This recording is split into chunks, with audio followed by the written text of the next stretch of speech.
เป็นฉันเองที่ผิดหวังจะผิดไหมที่ตัวฉันยังผูกใจ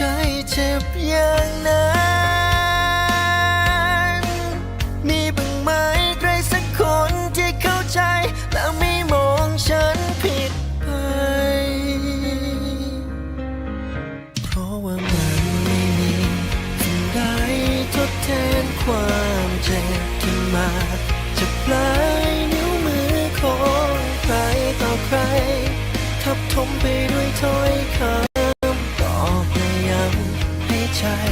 ต้องเจ็บช้ำฉันพยายามแล้วแต่ก็ความที่เห็นยังทิ่มแทงว่าเคยพ่ายแพ้และอ่อนแอสักแค่ไหนยังไม่รู้เมื่อไรที่ใจจะลืม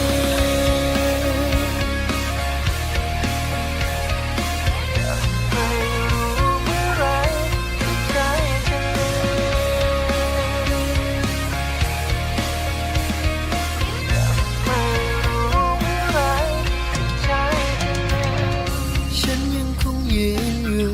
ท่ามกลางความกดดันที่ฉันกลัวไม่มีโอกาสแก้ตัวมัวแต่ตั้งคำถามพยายามไปทำไม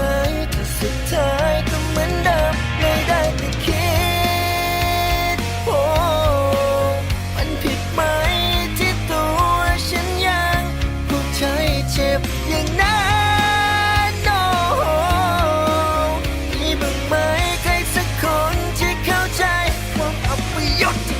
กับฉันเจ็บก็ต้องผูกใจมันคงจะเจ็บและมันจะมีอะไรที่ดีก็จะมาบอกกับผูกจะเจ็บและมากมายที่ทำให้เข็ดและความสิ้นหวังที่คอยกักเก็บและอุปสรรคที่ยังคอยเจ็บยังคงดันชมเข้ามามากมายเหมือนกับลูกเห็บเก็บคำด่ามากมายที่ยังคงเก็บกับบทเรียนมากมายที่ยังคอยฝังการหักหลังความรู้สึกที่โดนกักขังความเจ็บปวดที่คอยเดินหลังและตัวน้องสาวที่ไปสวรรค์ชีวิตไม่เหลือสุขได้แต่ลุกคุกคานความบอกเพียงหนึ่งเดียวได้จากไปตลอดกาลมากกว่าความสิ้นหวังที่คอยดังกังวานแปรเปลี่ยนเป็นเชื้อเพลิงความแค้นที่เยือนทะยานซาตานมาอวตารเสนอและแค้นที่มีมานานโดยให้แผนการและจัดวางของพี่ทำตามและคอยคำรามไปตามความแค้นที่เคยผ่านตาไปกับผู้คนที่เคยผ่านตาและเลยความทุกข์ที่สั่งสมมาไปกับผู้คนนั้นบนกระดานเพื่อตัวน้องสาวที่จะกลับบ้านและไปเที่ยวต่อกันตามสัญญาสีคำพ่อมาลายสิ้นเกิดเป็นมนทินที่ฉันไม่เคยก่อกัดกินจิตใจไปจนท้อแต่ขอเพียงว่าทำใครคือหวังผู้ใดทำชั่วไม่ละอายกระหายสักดาจงระวังหลังครั้งนั้นฉันยังจำฝันเห็นกับจะตามมาเพื่อหลงทันอย่างที่มันเคยทำกับฉันไม่มีสิ่งใดทดแทนความเจ็บที่มาจากปลายนิ้วมือของใครต่อใครทับถมไปด้วยถ้อยคำบอกและย้ำให้ใจยิ่งเจ็บช้ำ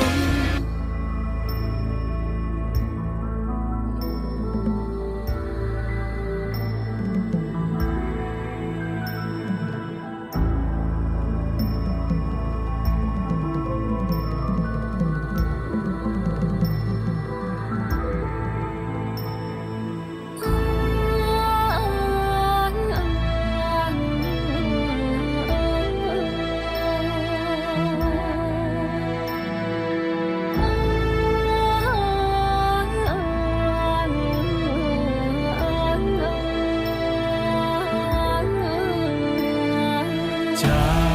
กบ้านแสนสุขที่ทุกเรื่องราวทับซ้อนเป็นบ้านแสนโศกเพียงซ่อนอดีตชีวิตทั้งหมดเพียงฝังความผิดปกปิดทุกสิ่งเป็นสถานที่รวมวิญญาณกักขังให้ต้องทรมานกล่าวขานบอกเล่าตำนานให้ใครก็ตามที่มาเยือนสุริยคราสส่งเรื่องราวให้ได้ประสบพบผ่านวิญญาณที่อยู่มาแต่การก่อนทั้งสองเข้ามาเป็นดังปัญหาในสยามที่โชคชะตาไม่ยอมรับเมื่อความต้องการเป็นการกว่าพี่น้องจึงฆ่าสังหารที่ดาราตรี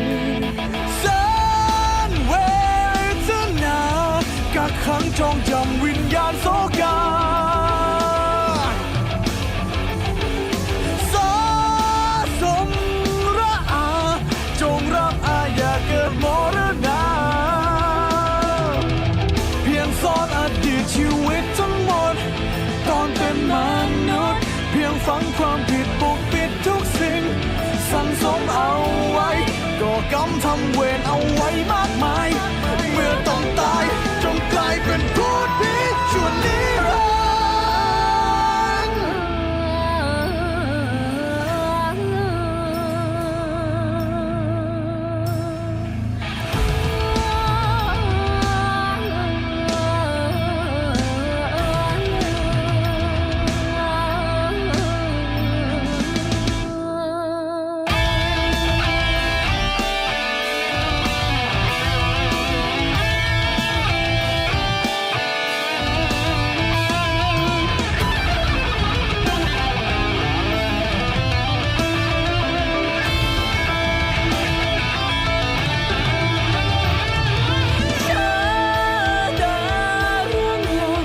จิตใจมืดมนตัวตนมาลอ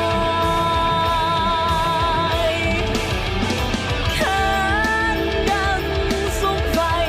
จะตายตามติดไม่คิดร้างลา แสนเวทนา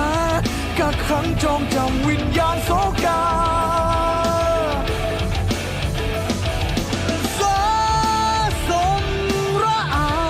จงรับอาญาเกิดมรณา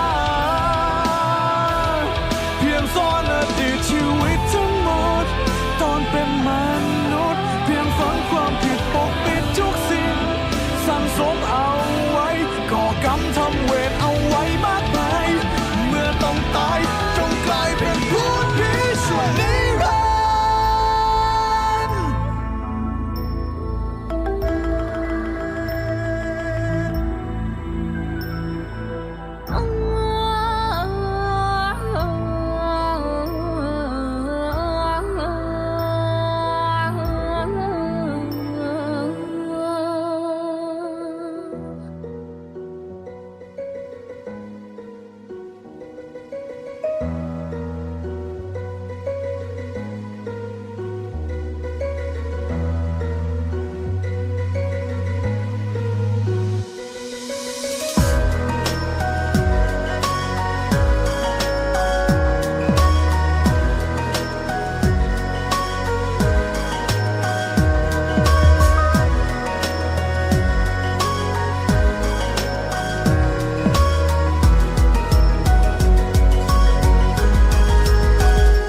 กลางความผิดหวังมากมายคล้ายว่าทุกอย่างเป็นเพราะฉันทนกับความผิดนั้น แต่พอจะอธิบายกลับกลายเป็นฉันเองที่ผิดหวัง จะผิดไหมที่ตัวฉันยังผูกใจเจ็บอย่างนั้นมีบ้างไหมสักคนที่เข้าใจและไม่มองฉันผิดไปเพราะว่ามันไม่มีสิ่งใดทดแทนความเจ็บที่มาจากปลายนิ้วมือของใครต่อใครทับถมไปด้วยถ้อยคำตอกและย้ำให้ใจต้องเจ็บช้ำฉันพยายามแล้วแต่ก็ความที่เห็นยังทิ่มแทงว่าเคยพ่ายแพ้และอ่อนแอสักแค่ไหนยังไม่รู้เมื่อไรที่ใจจะลืมยังไม่รู้เมื่อไรที่ใจจะลืมยังไม่รู้เมื่อไรที่ใจจะลืมฉันยังคงยืนอยู่ท่ามกลางความกดดันที่ฉันกลัวไม่มีโอกาสแก้ตัวมัวแต่ตั้งคำถามพยายามไปทำไมก็สุดท้ายยังเหมือนเดิมเลยได้แต่คิดว่ามันผิดไหมที่ตัวฉันยังผูกใจ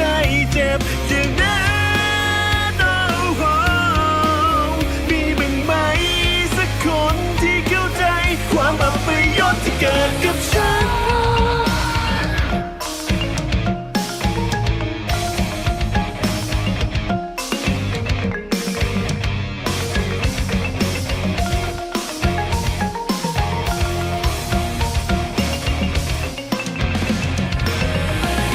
ศักดิ์ศรีคำพ่อมันลายสิ้นเกิดเป็นมนทินที่ฉันไม่เคยก่อกัดกินจิตใจไปจนท้อตัดพ้อเพียงเพราะทำใครผิดหวังผู้ใดทำชั่วเป็นละอายก็หายสักดาจงระวังหักล้างครั้งนั้นฉันยังจำฝังเวรกรรมจะตามมาเพื่อลงทันและที่มันเคยทำกับฉัน มันไม่มี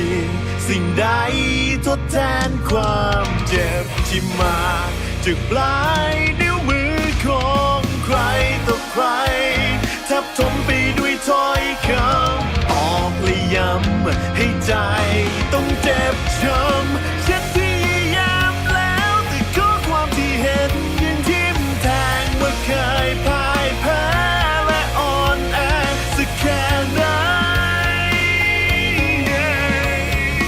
ยังไม่รู้เมื่อไรที่ใจจะลืมยังไม่รู้เมื่อไรที่ใจจะลืมยังไม่รู้เมื่อไรที่ใจฉันจะลืม สวัสดีครับ ขอต้อนรับทุกคนเข้าสู่รายการนิวรณ์ไลฟ์ซีซั่น3 EP ที่ 2 ครับผม มากันอย่างต่อเนื่องเลยครับ จากไลฟ์ข่าวที่แล้วครับ บอกไว้ก่อนเลยว่านิวรณ์ไลฟ์ในครั้งนี้เนี่ย มีข้อมูลอัปเดตหลายๆเรื่องเกี่ยวกับเกม Home Sweet Home Online จากพี่ๆทีมงานอย่างแน่นอน แต่ก่อนที่เราจะไปรับชม เนื้อหารายการในวันนี้นั้น ต้องฝากเพื่อนๆกดไลค์กดแชร์กดติดตาม เรียกเพื่อนๆมารับชมรายการของเราในวันนี้กันเยอะๆด้วยนะครับ ซึ่งในวันนี้ก็เช่นเคยนะครับกับแขกประจำนิวรณ์พี่แซคนั่นเอง และในวันนี้ครับพี่แซคไม่ได้มาคนเดียวนะ มีพี่ๆจากทีมเกมมาร่วมแจมด้วยอีกคนนึงครับบอกไว้ก่อนเลยว่าพี่คนนี้ชื่อว่าพี่แอลครับ อุ้ยคิดถึงพี่แอลจังเลยค่ะ วันนี้พี่แอลก็มาเหรอคะเนี่ย ใช่แล้วครับจริงๆเราไม่ได้เจอพี่แอลมานานมากแล้วครับสำหรับใครที่เพิ่งเจอพี่แอลวันนี้เป็นครั้งแรกเดี๋ยวรอรู้จักพี่แอลกันได้เลยครับเดี๋ยวพี่แอลจะมาแนะนำตัวให้ทุกคนได้รู้จักกัน และก็แน่นอนครับสำหรับประเด็นหลักของเราในวันนี้นะครับผมอย่างที่บอกไปช่วงต้นรายการเมื่อกี้นี่เลยครับว่าเราจะมีการพูดถึงการอัปเดตของเกม Home Sweet Home Online ที่จะเป็นข้อมูลอัปเดตเกี่ยวกับเกมในแพทล่าสุดนี้ครับซึ่งเชื่อเหลือเกินครับว่าข้อมูลข่าวสารในวันนี้เนี่ยเพื่อนๆหลายคนเนี่ยอยากรู้กันเป็นจำนวนมากแน่ๆเราก็เอามาพูดกันแบบสดๆในไลฟ์วันนี้เลยครับซึ่งจะเป็นยังไงเดี๋ยวเรามารับชมไปพร้อมๆกันดีกว่าครับสวัสดีครับพี่แซคครับสวัสดีครับ สวัสดีไม่ได้เจอกันนานเลยนะนิวรณ์หายไปนานเลยครับผมก็ขอต้อนรับพี่แซคเข้าสู่รายการนิวรณ์ไลฟ์ด้วยนะครับผมคนดูเยอะเลยพี่ทักทายหน่อยครับครับผมเดี๋ยวนับก่อนทีเยอะจริงเปล่าวะสวัสดีทุกคนนะครับ แล้วก็ขอต้อนรับแขกอีกหนึ่งท่านที่นานๆ ครั้งจะมาพูดกับเรานะคะ นั่นก็คือพี่แอลนั่นเองค่ะ สวัสดีค่ะ ครับสวัสดีครับ ชื่อแอลนะครับผม ก็ แล้วก็ เลยอยาก เป็นเกมดีไซเนอร์ที่ดีไซน์ Home Sweet Home ออนไลน์ครับผม ไอ้คนคิดนี้ใช่ไหมที่แบบว่าเวลาสนุกไม่สนุกต้องด่าคนนั้นเนี่ย ได้ครับแต่อย่าแรงครับเดี๋ยวว่าแต่ผม โอเค อ่านทุกคอมเมนต์ครับผมอ่านทุกคอมเมนต์ เกมเราสนุกอยู่แล้ว แต่ตอนนี้บั๊กเยอะนิดนึง แล้วทีมงานกำลังแก้ไขอยู่ครับตรงนี้ครับเป็นกำลังใจให้ทีมงานด้วยนะฮะก็พี่แอลมาร่วมในวันนี้ต้องมีอะไรพิเศษแล้วหรือเปล่าครับพี่แซควันนี้ครับ ก็ไม่รู้สินะว่าจะพิเศษพอไหมเงียบหายกันไปนาน วันนี้ก็ต้องมีอะไรมาให้ว้าวๆกันบ้างเนอะ เอาเป็นว่าเดี๋ยวรอดูเลยนะเจนต่อเลยครับ ได้เลยค่ะ งั้นเรามาเข้าสู่ช่วงแรกของรายการกันเลยดีกว่านะคะถ้าพร้อม มาครับ แล้ว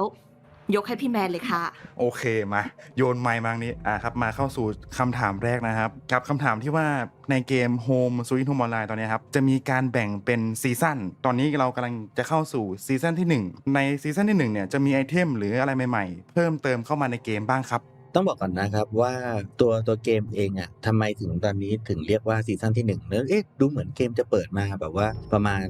เดือนหนึ่งแล้วใช่ไหม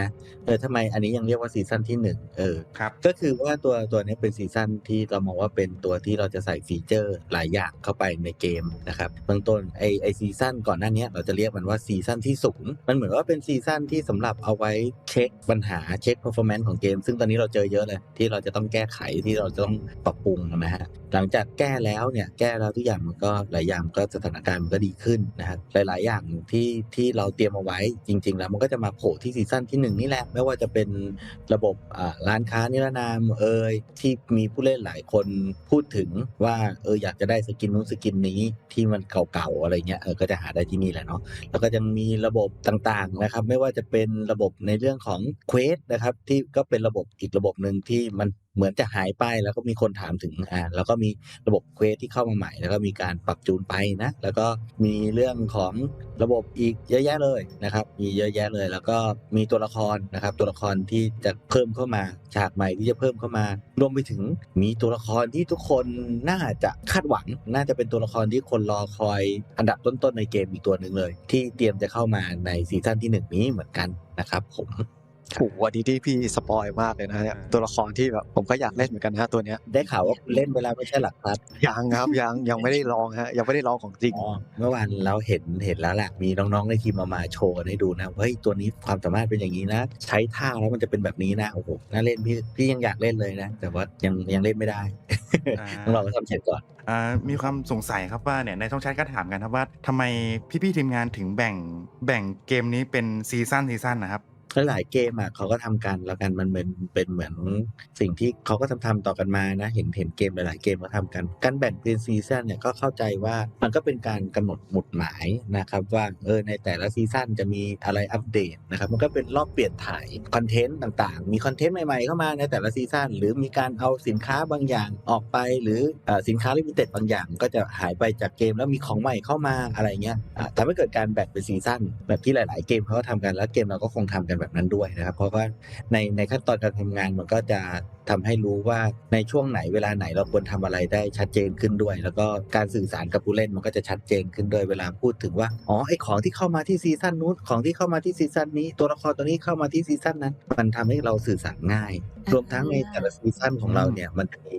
เราทำเกมนี้คิดระบบ 4v4 พวกนี้ขึ้นมาเนี่ยเพื่ออยากที่จะทำให้มันเป็นเกมที่แบบเป็น e-sport สายเลือดไทยเกมไทยหนึ่งเดียวณตอนนี้ที่แข่งกันแบบ e-sport อะไรเงี้ยเพราะว่าเมื่อก่อนเขาไม่ค่อยมีใครทำกันอะไรเงี้ยนะก็มีแต่เกมต่างชาติเข้ามาจัดแข่ง e-sport ในไทยอะไรเงี้ยก็ได้เงินกันไป นะครับเราก็อยากจะทำเกมของเราที่เป็น e-sport เหมือนกันเนาะดังนั้นเนี่ยอีซีซั่นตรงนี้ก็จะแมทกับทัวร์นาเมนต์ e-sport ของเราในแต่ละรอบด้วยนะครับ แล้วทีนี้คือในเกม Home Sweet Home Online ซีซั่น1เนี่ย คืออย่างที่ทราบกันว่าจะมีตัวใหม่เข้ามา พอจะบอกได้ไหมคะว่าจะมีตัวไหนเข้ามาบ้างค่ะ ให้น้องแอลบอกดีกว่านะ พี่แอลจัดเลยครับพี่ ให้ผมออกเลยใช่ไหมครับ ใช่พี่จะได้ไม่เป็นคนที่บอกว่าเฮ้ยสปอยเกมอะไรเงี้ยพี่ก็โยนให้คนอื่น การเป็นผมแทนสินะครับผมก็ ครับ ตามที่พี่แซคบอกมาครับเราจะมีตัวละครใหม่ที่แน่ๆครับก็เราเห็นกันไปแล้วนะครับก็คือสมิงหรือสมิงดำนั่นเองครับผมเป็นฝั่งของวอร์เดนหรือผู้คุมนั่นเองนะครับแล้วก็ตัวละครที่อยู่บนหน้าโปรโมทของเราของนิวอนไลน์ครั้งนี้นะฮะเขาก็คือซิโก้นั่นเองนะครับหรือว่าเป็นนักมวย และตัวละครอีกตัวละครหนึ่งอันนี้ผมไม่อยากพูดเลยเดี๋ยวกลายว่าผมโดนหมายหัวว่าลงชื่อไปแล้วว่าแบบต้องมีแน่ๆให้พี่แซคเป็นคุณบอกเลยครับอีกตัวหนึ่งที่แบบถ้าเกิดเป็นไปได้ เราจะปล่อยตัวละครตัวนี้ฮะ บักห่านเนี่ยโยนกลับมาอีกแล้ว โยนครับโยน ให้พี่ดีกว่าครับลูกรัก เรียกว่าลูกหลักเลยแล้วกัน คือถ้าก่อนหน้านี้เบลตกขอบสนามไปรอบนี้ลาตีคงตกขอบสนามเหมือนกัน คิดว่าน่าจะเป็นตัวละครที่ได้รับกระแสความนิยมสูงสุดหลังจากที่เราปล่อยโปสเตอร์นั้นไปก็ให้ทายให้เวลาติ๊กต็อกทายแป๊บหนึ่ง ตัวอะไรนะ ผมว่า เออ โปรแชท หนู นี้ น้อยหม เดาว กแด ได้ ง แล้ว เล่ ครับ เลยค่ะ หนูน้อยหมวกแดงใช่ไหมคะ แดงเหมือนกันอยู่นะมีแดงมีแดงอยู่นะต้องเป็นมิสเตอร์กรีนแน่เลยพี่ มันแดงยังไงวะ เอาสีเขียว ควีน มันมีสีเป็นสีอะไรก็ได้พี่ นะ โอเคเฉลยเลยแล้วกันนะค ครั รับบ เพื่อไม่ให้เป็นการเสียเวลา ตัวนั้นก็คือตัวน้องแวมไพร์สุดสวยผมขาวของเรานะครับ น้องเวโรนานั่นเองนะฮะ ว้าว ตัวแรกเลยเนี่ยเป็นเหตุผลว่าทำไม รอเลย เรา ครับ ถึงปล่อยโปสเตอร์รวมตัวละครไปก่อน เพราะเราจะได้รู้ไงคุณชอบตัวไหนที่สุดเราจะได้ยัดมาให้คุณเลย อย่างล่าสุดเนี่ยครับที่เพิ่งปล่อยตัวละครมาครับในเกมก็คือเป็นตัวละครคามิโกะทางพี่ๆทีมงานเห็นฟีดแบ็กตัวละครที่แล้วเป็นยังไงบ้างครับพี่ น้องแอลดีกว่าน้องแอล พี่แอลก็ได้ครับ ครับ ก็ใช้คำว่าเป็นโจทย์อันใหม่ที่ทีมงานเรียกว่าท้าทายกับทางทีมงานมากเนื่องจากเกมโฮมของเราฮะเป็นเกมเรียกได้ว่าผมเรียกได้ว่ากึ่งแอคชั่นเลยด้วยซ้ำมันแบบทุกอย่างมันจะต้อง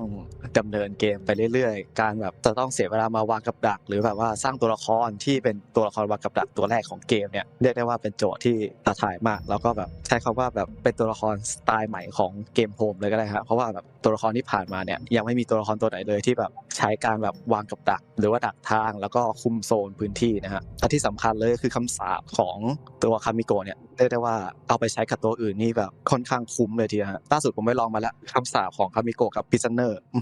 เก่งมาก ไอ้ตัวคำศัพท์ของคามิโกะมันคืออะไรนะเผื่อบางคนอาจจะไม่รู้สปอยสักหน่อยนึงคือ ได้ครับมันคือระบบ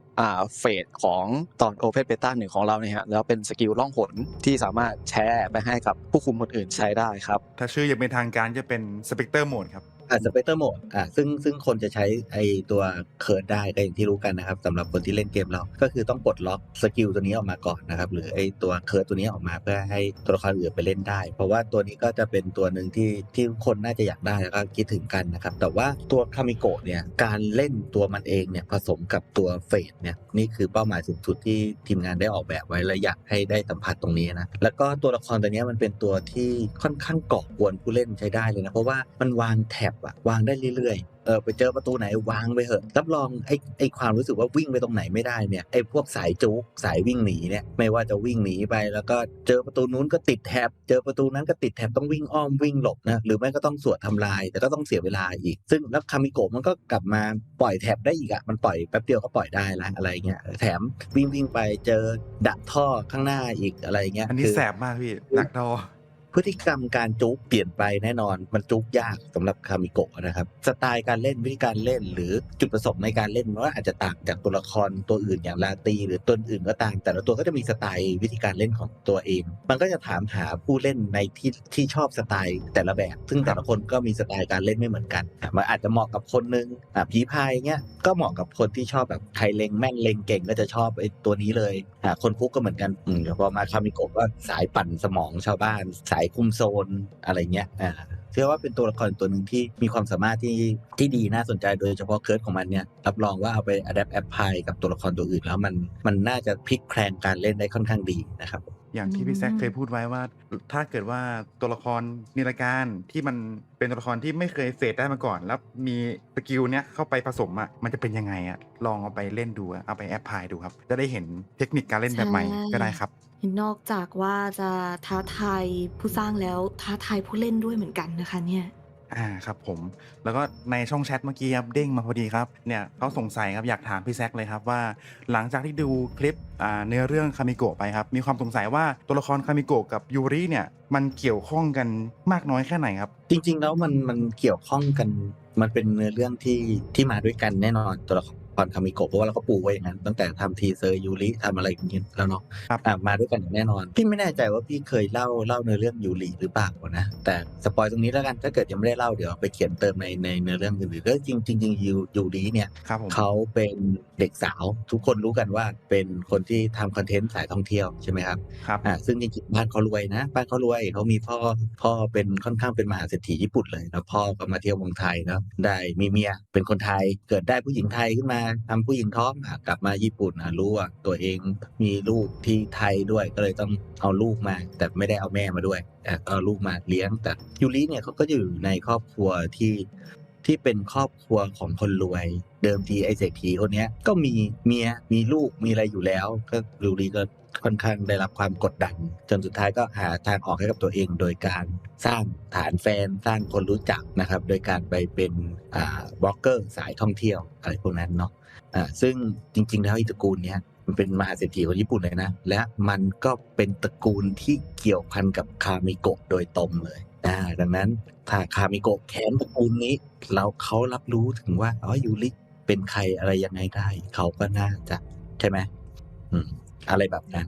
ต้องรอติดตาม ครับ มัน ผม ต่อไป อันนี้แหละครับ เราติดตามเลยนะคะ ที่มาของคำสาปที่เครียดแค้นที่สุด ใช่ ว้าว ถ้าใครโดนแบบคามิโกะเข้าไปพี่ว่าก็ ไม่ร พี่ อ ว่า ด เกลียดคนทั้งโลกเกลียดผู้ชายทั้งโลกเลยดีกว่าเอาจริง ก็เดี๋ยวรอติดตามเนื้อเรื่องกันแบบเต็มๆกันต่อไปครับว่าจะเป็นยังไงนะเดี๋ยวพี่แซคก็จะค่อยๆเฉลยออกมา แล้วก็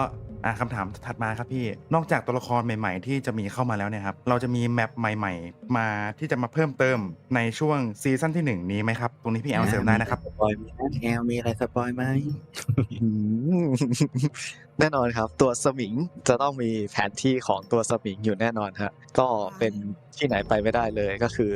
เป็นพื้นที่นี้ที่แบบภาคใต้หน่อยไหมครับภาคใต้หน่อย เป็นป่าๆวะพี่ใช่ไหม เป็นป่าครับเป็นป่าเฉลยแล้วกันครับก็คือเป็นแผนที่ป่าขโมดนั่นเองครับ จริงๆแล้วตัวป่าขโมดเนาะเราทำมาจากป่าที่ชื่อว่าป่าฮาราบาราในภาคใต้นะครับแต่ว่า ครับ อาจจะมีการเปลี่ยนแปลงชื่ออะไรนิดนึงหรือบางทีเดี๋ยวเราจะใช้ชื่อเดิมก็ได้แล้วแต่ทาง Amazing Thailand เขาจะกำหนดเราอย่างไร เอาบอกตรงๆแล้วเพราะว่าไอสถานที่เหล่านี้หลายๆ สถานที่มันมีการร่วมไม้ร่วมมือกับทาง Amazing Thailand ทางทททเพราะว่า ครับ ทททก็เห็นแล้วว่าเราทางเกมของเรามีเป้าหมายเลยสำคัญเลยในการที่อยากจะมีผลักดันซอฟต์พาวเวอร์ไทยไปสู่ต่างชาติผลักดันให้น้องๆ คนไทยเองก็เห็นความสำคัญของวัฒนธรรมไทยหรืออะไรพวกเนี้ยหรือสถานที่ท่องเที่ยวไทยอะไรเงี้ยเที่ยวเมืองไทยกันบ้างนะอะไรเงี้ยดังนั้นเนี่ยทางททก็เลยมีโจทย์ให้เราเนี่ยใส่เอาสถานที่ต่างๆ ในประเทศไทยภาคละ1ที่เข้าไปในตัวเกมด้วยนะครับเราก็เขาก็จะช่วยเราโปรโมทตัวเกมด้วยอะไรเงี้ยเราก็จริงๆเราภาคภูมิใจมากนะเพราะว่าเราก็เหมือนเป็นตัวแทนประเทศเลยครับดิเป็นเกมที่เป็นตัวแทนประเทศในการโปรโมทประเทศไทยอย่างเป็นทางการสักทีนะครับ โอ้ดี สุ เล ด ยค ย รับ อดเลยครับพี่แซค เยี่ยมพี่ เท่ากับว่าอันนี้จะเป็นแมปแรกเลยใช่ไหมฮะที่เราทำร่วมกับ Amazing Thailand จริงๆมันมาตั้งแต่เรียนครูสมัยแหละ อ๋อแต่แค่ไม่ แต่ บ ว่า อก ตอนนั้นเรายังไม่ได้เฉลยไงว่าอันนี้ก็คือหนึ่งในสิ่งที่ตั้งใจจะโชว์ความเป็นไทยการเรียนไทยอะไรต่างๆเนาะเพราะว่าอันนั้นก็จะเป็นตัวที่เป็นเหมือนกับว่าตัวแทนของภาคกลางใช่ไหมครับตัวแทน ครับ เรียนครูสมัยอยู่ที่จังหวัดอะไรครับ คุณอันนี้แบ็ค จังหวัดอะไรดีครับเดี๋ยวนะ เรียนครูสมัยจังหวัดนนทบุรี ให้อยู่ โอเค กำลังจะตอบ ครับ นนทบุรีเลยครับ โอ้โห โอ้โห เก่งขึ้นมาเลย โอเคครับมาคำถามถัดมาเลยครับช่วงนี้ครับเห็นมีอัปเดตเกี่ยวกับตัวละครใหม่ๆ เยอะเลยครับแล้วในส่วนของเนื้อเรื่องเนี่ยครับจะมีการเสริมเพิ่มเติมมาอีกไหมครับ จริงๆมันก็เป็นกลายเป็นประเพณีนิยมของเราไปแล้วว่ามีตัวละครใหม่ก็ต้องมาพร้อมกับ เนื้อเรื่อง เวลาไม่มีเนื้อเรื่องโผล่เข้ามาก็จะมีการทักท้วงถามกันเยอะแยะมากมายนะครับตั้งใจว่าจะมีเนื้อเรื่องทุกตัวอยู่แล้วนะมันต้องมีของมันต้องมีนะครับแต่ว่าโอเคมันก็จะมีตัวบางตัวที่มันยังไม่อยากเล่ายังไม่อยากเล่าเก็บ อยากเล่าตุกไว้ก่อนฮะ ไม่ใช่ว่าคิดไม่ออกแต่ก็คิดไม่ออกจริงๆไม่ใช่ มันคือยังไม่อยากเล่าเพราะรู้สึกว่าการค่อยๆปล่อยค่อยๆเฉลยมันก็สนุกดีซึ่งตัวพวกนี้มันก็มีบทบาทสำคัญงั้นแหละอย่างเช่นมิวเนี้ยพี่ก็ยังไม่เล่าว่ามันยังไงรู้แต่ว่ามันไปโผล่ในเรื่องมานพนิดนึงใช่ไหม ใช่ครับ แต่ว่ายิงกระตัวนี้ก็มีบทบาทสำคัญมากๆในเกมเหมือนกันนะครับเดี๋ยวจะค่อยๆเฉลยนะดังนั้นก็ไม่ต้องทวงมากนะ เดี๋ยวเฉลยแน่นอน ครับก็คือมีมาแน่ๆแต่รอกันหน่อยครับ ไม่ลืม ใช่ครับ โอเคค ให้ รับ เวลาพี่แซคเขาได้ผูกจักรวาลนิวรณ์ของเขาก่อน ใช่ครับ พูดอย่างกับพี่เพิ่งคิดมานานแล้วเว้ยผูกไว้เสร็จแล้ว ผูกไว้เสร็จแล้วแต่ค่อยๆคลายปมทีละ ค่อย เส้น ๆค่อยๆเฉลยโอเคครับเจนต่อเลยครับ มีคำถามจากช่องแชทมาเพิ่มเติมนะคะ ก็ขออนุญาตถามเลยนะคะ ว่าในคลิป Cinematic ล่าสุดที่เพิ่งปล่อยลงในช่องทาง Home Sweet Home Online เนี่ย คลิปมีความหมายเกี่ยวข้องอะไรกับเนื้อเรื่องด้วยไหมคะ ไม่มีแล้วจะทำหรอใช่ไหม คำตอบก็คือมีครับมีทำมั่ว สปอยนิดนึงนะฮะว่าแบบในซีนิมาติกที่เราปล่อยไปเนี่ยเป็นเนื้อหาเกี่ยวอะไรฮะ ในซีนิมาติกตลอดมาเนาะมันก็จะพยายามจะพูดถึงที่ไปที่มาอะไรหลาย ๆ อย่างแล้วก็จะเป็นที่มาของแบบเกมเพลย์ด้วยอะไรเงี้ยครับ สำหรับในเวอร์ชันนี้มันก็เป็นเวอร์ชันที่มีเกมเพลย์ประเภท 4v4 แล้วทำไมคนมันมาสู้กันวะทำไมผีสู้กันเองได้วะอะไรเงี้ยมันก็จะเริ่มมีการเฉลยแล้วมันเป็นอย่างนี้นี่เองนะคนมันมีแบ่งเป็นพรรคเป็นพวกเป็น2ฝ่ายมีฝ่ายตาม่วงฝ่ายคนธรรมดาอะไรเงี้ยอันนี้ก็จะเป็นที่มาว่าทำไมมันถึงเกิดการที่คน2ฝ่ายปะทะกันแล้วทำไมนี่ตาม่วงวะอะไรเงี้ยที่เราพยายามปล่อยในเรื่องมาตลอดก็คือมันเริ่มมาจากตั้งแต่เราปล่อยในเรื่องของนิพาแล้วเนาะว่าทุกคนต้องการตัวนิพาต้องการไปทำอะไรไม่รู้อะไรเงี้ยก็ติดตามมันต่อไปก็ตัวนี้ก็จะเป็นบทสรุปอันนึงว่านิพาได้กลายไปอยู่อีกฝั่งนึงเรียบร้อยแล้วอะไรอย่างนั้นนะครับผมเข้าสู่ช่วงที่2ของรายการกันดีกว่าครับกับช่วงสปอยครับนอกจากไอเทมหรือว่าตัวละครหรือแมปใหม่ที่กำลังจะมีเข้ามาในตัวเกมแล้วครับเราจะมีระบบใหม่ๆที่เข้ามาเพิ่มเติมด้วยในช่วงซีซั่นที่1นี้ครับเราจะมีระบบอะไรบ้างครับพี่แอลครับอันนี้ขออนุญาตสปอยเลยนะครับพี่แซคก็คือระบบที่เราจะมีมาระบบแรกนะเมื่อกี้พี่แซคมีเกริ่นมาแล้วร้านผีบอกเลยครับร้านผีบอกเนี่ยเป็นร้านที่จะเอาสกินที่อยู่ในเกมของเราครับมาสุ่มให้กับผู้เล่นได้เลือกซื้อกันครับซึ่งสกินตรงเนี้ยจะเปลี่ยนไปในทุกๆวันแล้วก็กลายเป็นว่าสกินที่คุณซื้อไม่ทันเนี่ยอาจจะได้เจอในร้านนี้ก็ได้นะครับอันนี้แอบบอกนิดนึงด้วยครับมันมีลดราคาด้วยนะต้องพลาดไม่ได้นะอย่างเงี้ยห้ามพลาดเลยอย่างนี้ ใครสุ่มเจออะไรก็รีบซื้อเหอะเพราะว่ามันคือสุ่มจริงอะเราก็ไม่รู้ว่ามันจะได้อะไรแล้วมันจะกลับมาอีกเมื่อไหร่มันจะกลับมาหรือเปล่าว่าไอเทมในเกมก็มีหลายชิ้นมากแล้วถ้าเกิดแบบเจอของที่มันออกไปจากเกมแล้วอะก็ไม่รู้จะวนกลับมาอีกไหมถ้าซื้อได้ก็ซื้อเถอะอะไรอย่างเงี้ยใช่ฮะถ้าไม่ซื้อตอนนี้โผล่มาทีเมื่อไหร่ไม่รู้ด้วยนะครับอาจจะไม่โผล่มาเลยก็ได้อาจจะไม่โผล่มาเลยด้วยอาจจะพลาดแล้วพลาดเลยกำหนดอะไรไว้เพราะว่าเราเป็นแบบฟูลแรนดอมจริงๆอะไรเงี้ยแล้วก็ทางเราจะมีทำการแปลภาษาใหม่ๆเข้าไปในเกมนะเพื่อพี่แซคเนี่ยค่อนข้างอยากให้เกมเนี่ยเป็น global อย่างที่บอกฮะเราอยากเป็นเกมไทยที่ออกสู่สายตาชาวต่างชาติให้ได้ครับเราก็พยายามแปลภาษาใหม่ๆเข้าไปในเกมเพื่อรองรับผู้เล่นชาวต่างชาติให้มากขึ้นครับผมเมื่อกี้เจมบีเจอคำถามที่น่าสนใจมาค่ะคือขออนุญาตถามพี่แอลนะคะการสร้างหรือว่าออกแบบตัวละครใหม่ๆที่จะนำเข้ามาในเกมเนี่ยมีกระบวนการในการทำงานยังไงบ้างคะเอาตัวอะไรดีครับพี่แซคเรามาคุยกันเรื่องตัวอะไรดีถ้าเกิดถามก็ถามนี้มาตัวล่าสุดไหมครับตัวล่าสุดเลยตัวล่าสุดเลยเพราะว่าสดร้อนๆนะเอาเวโรน่าเลยกันเอาเวโรน่าเอาเวโรน่าเลยฮะเปิดอกนั่งคุยกันเลยนะครับแบบกระบวนการสร้างตัวละครของเกมแล้วครับก็เริ่มจากที่พี่แซคเนี่ยเป็นคนบอกโจทย์ก่อนว่าแบบเขาอยากได้ตัวละครอะไรครับมันเกิดจากการที่เราอยากจะ global มากๆนั่นหมายความว่าเราต้องมีผีที่ต่างประเทศเนี่ยรู้จักเพราะว่าถ้าเกิดเอาผีไทยไปขายบางตัวเนี่ยฝรั่งจะไม่เข้าใจตัวแรกๆที่พูดถึงแบบชาวต่างชาติแล้วแบบผีตัวนี้ก็ต้องเป็นแวมไพร์ครับผมซึ่งก็เริ่มจากการที่ได้โจทย์มาละเราจะทำแวมไพร์กันซึ่งก็ผมก็ไปหาต่อว่าแวมไพร์เนี่ยมันมีต้นกำเนิดอะไรแล้วก็คีย์เวิร์ดของตัวละครแวมไพร์พูดถึง3คำนึกถึงแวมไพร์เลยอะไรอย่างเงี้ยฮะอันนี้เป็นการแอบสปอยคีย์ของสกิลเลยนะฮะถ้าเกิดพูดถึงแวมไพร์ก็จะมีค้างคาวเลือดความเป็นอมตะเราก็จะมานั่งแกะจากตรงนี้ครับว่าแบบอะไรที่สามารถเติมเข้าไปในเกมเราได้บ้างค้างคาวทำอะไรได้บ้างเลือดไปทำเป็นเมคานิกเกมอะไรได้บ้างแล้วก็อีกหนึ่งอย่างครับ ในโปสเตอร์ไม่ได้บอกน้องมีถืออาวุธด้วยนะครับ รอติดตามกันต่อไปครับ พี่น้องผู้หญิงสวยๆแบบนี้พี่ชอบถือแส้ เฮ้ย โอ้ย เวโรนาจะถือแส้มาแล้วครับ มีถือเทียนด้วยนะ เวโรนานี่มีที่มาที่ไปจากประเทศอะไรไหมครับพี่ ชื่อก็จะดูแบบอะไรอยู่แถวๆยุโรปหรือเปล่านะ ใช่ครับก็อันนี้จะเป็นสโคปเรื่องของอาวุธลงอีกฮะก็คือเวโรนาเนี่ยประวัติเดี๋ยวรอติดตามที่เพจแล้วกันนะก็คือเป็นฝรั่งเศสเขาในยุคนั้นเขาใช้อะไรในการเป็นไล่ฆ่าโจมตีอะไรเงี้ยครับแล้วก็พอจากได้ธีมคาแรคเตอร์มาแล้วเนี่ยก็มาลงดีเทลสกิลกันต่อสกิลผีเกมเรา3สกิลมีอะไรบ้างแล้วก็ไปคุยกับเดฟต่อว่าแบบอยากได้สกิลแบบนี้พี่มีข้างคาวมีเลือดพอทำสกิลเสร็จปุ๊บก็ลองโปรโตไทป์กันแล้วก็สิ่งที่พี่แซคเป็นห่วงมากสุดคือแอนิเมชันตัวละครตัวนี้เราต้องมานั่งคุยกับพี่แซคว่าแบบพี่ตัวเนี้ยนิสัยจะเป็นยังไงถ้าเกิดแบบพูดเห็นภาพหน่อยครับลาตีก็ต้องแบบมั่นใจสวยฉันต้องเป็นที่หนึ่ง ครับ อันนี้ก็จะเป็นคีย์เวิร์ดในการ list animation ตัวนี้นี่แบบโอ้โหพี่แซคเรียกได้ว่าอยากจะแบบหยิบดาบมาฟันเองเลย คือถ้าจะเอามือถือถ่ายคลิปวิดีโอตอนที่แสดงท่าทางให้ดูก็กลัวจะทำลายความฝันวัยเด็กของทุกคนไป โอ้อันนี้พี่แซคเป็นคนทำท่าเวโรนาเองเลยเหรอคะ ใช่ ใช้ พี่ ครับใช้คำว่า ว้าว วางภาพเป็นการไกด์แล้วก็ไปหาแบบภาพจริง ๆ ที่มันใกล้เคียงเดี๋ยวแบ ครับ บ พอส่งให้เป็น reference แล้วเดี๋ยวเขาจะแบบดูยากไปครับพี่ถ้าใครเห็นแบบเวลาหน้าหูท่าโค้ดสวยมากให้นึกถึงหน้าพี่ตอนทำท่าไว้ฟิวริ่งของน้องที่มีต่อตัวเวลาหน้าจะลดลงทันที โอ้โหพี่ไม่ได้พูดประโยค พี่ เมื่อกี้ พี่แค่เป็นคนไกด์ท่าทางเฉยๆครับ เป็นคนไกด์เฉยๆครับเป็นไก ไกด์ ด์ เฉย โหช่องแชทแอบมีแซวๆเรื่องอาวุธของเวโรนานะคะเนี่ยว่าต้องเป็นขนมปังฝรั่งเศสแน่เลย เอาอันนี้น่าสนใจไหมพี่ ๆอาจจะเป็นสกินก็ได้นะ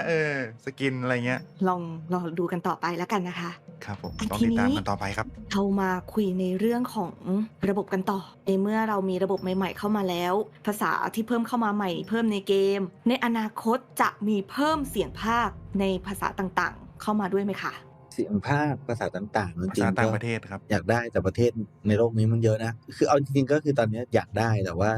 ด้วยความที่งบประมาณด้วยความที่เวลาด้วยนะหลายอย่างแล้วก็การตามหาคนพากย์เสียงเนี่ยก็ไม่ง่ายนะจริงๆไม่ง่ายแล้วก็ถ้าเกิดคนเก่งๆเนี่ยราคาก็ใช้ได้เลยสำหรับเรทต่างประเทศอะไรเงี้ยคนไทยเนี่ยคนไทยเขาก็แบบช่วยเหลือกันเนาะ ครับ เราได้แฟนเกมเราได้หลายคนเข้ามาช่วยนะครับหลายคนก็พากให้เราไม่คิดตังค์อะไรเงี้ยแล้วก็ต้องขอบคุณแต่ว่าพอไอ้บทที่จะเอา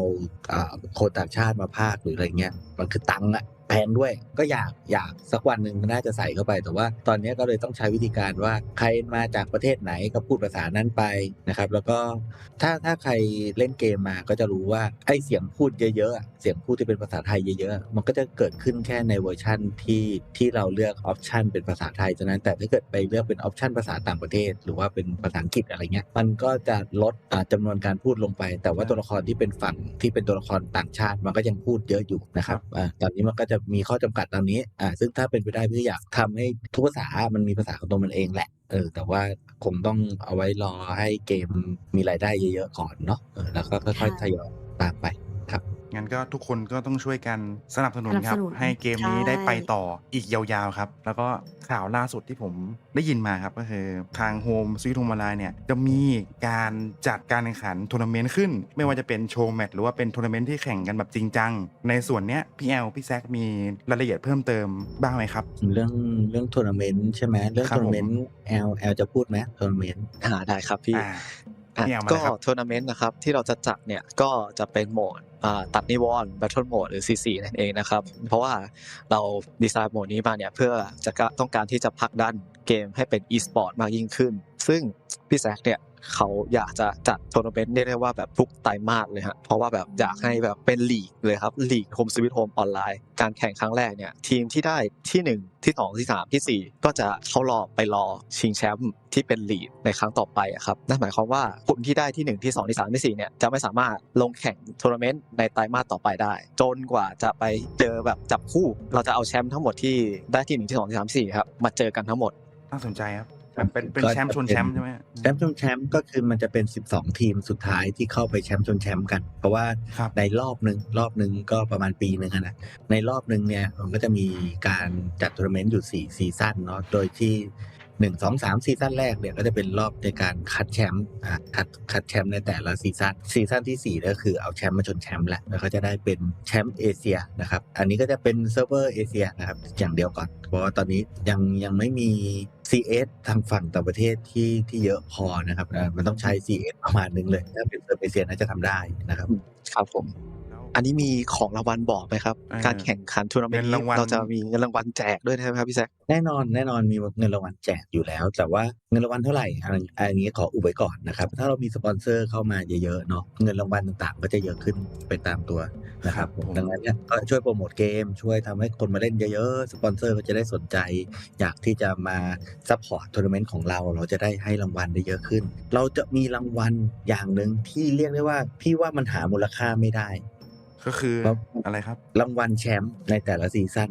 เขาจะมีสกิน ใช่ แต่ละซีซั่น อ๋อสกินเหรอครับ ที่ เป็น แชมป์เท่านั้น ลิมิ ที่ เต็ด จะมีใช่ โอ้ นั่นคือสิ่งที่หาค่าไม่ได้แน่นอน เพราะว่ามันไม่มีใครมีอันนะหนึ่งเดียว แต่ว่า4 1นะมันมีผู้เล่นที่ชอบแบบ4 1อยู่ด้วยก็ไม่ต้องเสียใจอะไรไปว่าเฮ้ยทีมงานโฟกัสแต่โหมดนั้นแต่ผมชอบเล่นโหมดนี้อะไรเงี้ยเพราะจริงๆแล้วมันก็ยังมีนะครับการจัดแข่งอีกทัวร์นาเมนต์หนึ่งที่เป็นคอมมูนิตี้จัดขึ้นมาด้วยนะครับในส่วนของโหมด4v1นะครับก็จะแยกกันออกไปนะครับแต่มันอาจจะไม่ได้ Official เท่าตัว 4v4 นะเพราะว่าจะเป็นอีกทัวร์นาเมนต์หนึ่งแยกกันออกมานะครับ ครับ เอาเป็นว่านักแข่งหรือว่าคนดูที่ดูไลฟ์สดตอนเนี้ยเตรียมตัวเลย ซ้อมรอกันเลย ใช่ มีแน่ๆครับ แล้วก็รอติดตามข่าวสารอัปเดตเพิ่มเติมอะไรได้ที่ทางเพจ Home Sweet Home ออนไลน์ได้เลยนะคะ ใช่ครับ เวลามีทัวร์นาเมนต์เข้ามาจะได้ไม่พลาดครับผม งั้นเราไปช่วงที่ 3 กันเลยละกันนะคะ ช่วงท้ายของรายการกันแล้วไปกับ Q&A คำถามจากทางบ้านค่ะ ซึ่งเป็นคำถามที่เจเนี่ยได้รวบรวมคำถามเด็ดๆ มาจากกลุ่มคอมมูนิตี้ของเกม พี่แซคพร้อมแล้วใช่ไหมคะ พอพูดถึงกลุ่มคอมมูนิตี้เกมช่วงนี้พี่จะใจเต้นตึกตักเลยนะ พี่ก็ตอบคำถามพี่ก็นั่งอ่านทุกคอมเมนต์เหมือนกันเหมือนแอลแหละมันก็แบบโอ้มีหลายเรื่องเลยที่เราก็อยากจะอธิบายอยากจะตอบ งั้นคำถามแรกผมเปิดก่อนแล้วกันฮะอ่า ได้เลยค่ะ อยากให้ทุกๆตัวละครนะครับที่ปล่อยออกมาครับมีเพลงเป็นของตัวเอง เหมือนใจผูกเจ็บเพลงของพี่ฮาร์ดเนี่ยครับพอจะเป็นไปได้ไหมครับ อยากทำนะอยากทำแต่ต้องถามคนทำด้วยมันทำไหวหรือเปล่า อ๋อต้องถามคุณ ใช่ คุณโทนี่ก็อดเบลครับ ใช่หลักๆเราก็นะเรากับคุณโทนี่คอสเพลพี่ต้นของเรา ครับ ก็ทำงานร่วมกันมาตลอดก็รู้ใจกันนะ แต่ว่าพี่ต้นอยู่ที่จิตศรัทธาของพี่ต้นว่าจะทำให้หรือเปล่าอะไรเงี้ยแต่ที่แน่ๆตอนนี้มีเพลงใหม่เข้ามาเพลงหนึ่งของคามิโกะเลยเพลงซึ้งกินใจติดตาตึงหูเพลงนี้ก็ได้น้องแคทนะครับน้องแคทมาช่วยแต่งเนื้อร้องให้ด้วยเพราะมากชอบมากนะครับ ก็เป็นมาจากสตอรี่ความในใจเลยของตัวคามิโกะเองนะครับ ซึ่งเพลงเนี้ยชื่อว่าจุด ร ยั อง ไม่บอก รอก่อนนะ แต่ว่าใครที่ติดตามช่องพี่แซคหรือติดตามพี่แซคเป็นอย่างดีเนี่ยน่าจะได้ยินได้ฟังบ้างละเพราะว่าต้นเขาเอาไปแสดงสดไปเล่นในคอนเสิร์ตครั้งหนึ่งครับ แต่ว่ายังไม่เคยปล่อยแบบ ใช่ค่ะ เต็มแบบ full version ครับต้องรอติดตามกันต่อไปครับ แล้วก็ตัวเพลงเนี้ยก็เป็นเพลงที่เราอาจจะเห็นคามิโกะในมุมของแบบผีร้าย เจ้าเล่ห์คอยวางแถบวางกับดัก หัวเลาะสะใจตามล่าฆ่าคนเอาจริงๆนะเรามาดูในมุมชีวิตหนึ่งของนางแล้วกันผ่านเพลงเนี้ยจะเข้าใจว่าทำไมนางเป็นอย่างเงี้ยทำไมนางต้องเจ็บแค้นอะไรขนาดนั้นนะครับ คำถามข้อต่อไปแล้วค ที รับเจนครับ นี้ตัวละครค่ะ จะมีผีจีน หนูน้อยหมวกแดงเข้ามาในเกมช่วงไหนคะ ต้องถามคนทำแล้วมั้ง พี่แอลยังไงพี่ข้อนี้ตอบได้ไหมครับ โอ้ผีจีนกับหนูน้อยหมวกแดงเหรอครับ ครับ หนูน้อยหมวกแดงเนี่ยทำเสร็จแล้วแต่ผีจีนเนี่ยผมขอแบบทำการบ้านเพิ่มอีกหน่อยครับแต่ถามว่าช่วงไหนเนี่ยขึ้นอยู่กับทางลุงจันทร์นะครับว่าเขาอยากปล่อย ลูก ให้ลูก หนูน้อยหมวกแดงคนนี้ออกไปวิ่งในนิวรณ์เมื่อไหร่ดีครับ งั้นต้องถามลุงจันทร์แล้วครับ ลูกรักคนที่สองแหม ลูกรักคนที่สอง ลุงจันทร์มีนิสัยชอบเด็กผู้หญิง ไม่ใช่ละ ไม่ใช่แล้วพี่ แปลกนะ ลูกรักมีแต่ตัวผู้หญิงหมดเลยวะ ไม่จริงพี่เดี๋ยวเรามีลูกรักอีก ตัวละครตัวนี้ก็อยู่ในระหว่างการทำแต่บอกได้เลยว่าสกิลของเธอก็เรียกได้ว่าน่าจะเป็นตัวที่ หาหาคนง่ายมาก เน้นการไล่ล่าเหรอครับ ใช่เป็นตัวละครยอดนิยมอันดับ 2 เลยมั้งรองจากเวโรนาเนาะใช่ก็ต้องทำให้ดีนะน้องแอ ได้ ล ครับได้ครับเต็มที่ครับ โอเคครับ ถ้าตัวละครตัวนี้ไม่สนุกเนี่ยครับน้องแอลครับ เอาแล้วเรียบร้อยแล้วพี่แอลโด มี นแล้ว ทางเรียบร้อย ดูทางให้ผมเรียบร้อยเลย อ่ะ เรามาเข้าคำถามข้อถัดไปดีกว่าครับ ได้ดูคลิปคาแรคเตอร์พรีวิวเสือสมิงตัวล่าสุดที่เพิ่งปล่อยมาครับ แล้วมีความสงสัยว่าตัวละครตัวเนี้ยที่มีสกิลที่แบบหลากหลายและเยอะมากๆตัวเนี้ยครับ จะเล่นในโหมด 4v4 ได้ไหมครับ หรือว่าจะมีการแบนไปครับ ยังไงแอล เฮ้ยเล่นได้สิครับ เราต้องเล่นได้ทุกตัวครับในโหมดทั้ง 4-4 แล้วก็ 4-1 นะฮะ แต่จะมีการปรับยังไงเดี๋ยวรอติดตามกันภายในเกม ใช่ นะ ค ค รั รับ บ ต้องขอบอกก่อนเลยว่าไอ้ตัวละครตัวเนี้ย จริง ๆ แล้วจะเอามาเล่นพลิกแพลงเป็นเกมเพลย์แบบปาร์ตี้เกมอะไรก็ได้นะเอาจริงๆก็บอกได้เลยว่าไอเดียมันก็ไม่พ้นเกมยอดฮิตอย่าง Among Us อ่ะ ครับ ที่มันก็เป็นจุดประกายไอเดียเฮ้ยเอามาใส่ในเกม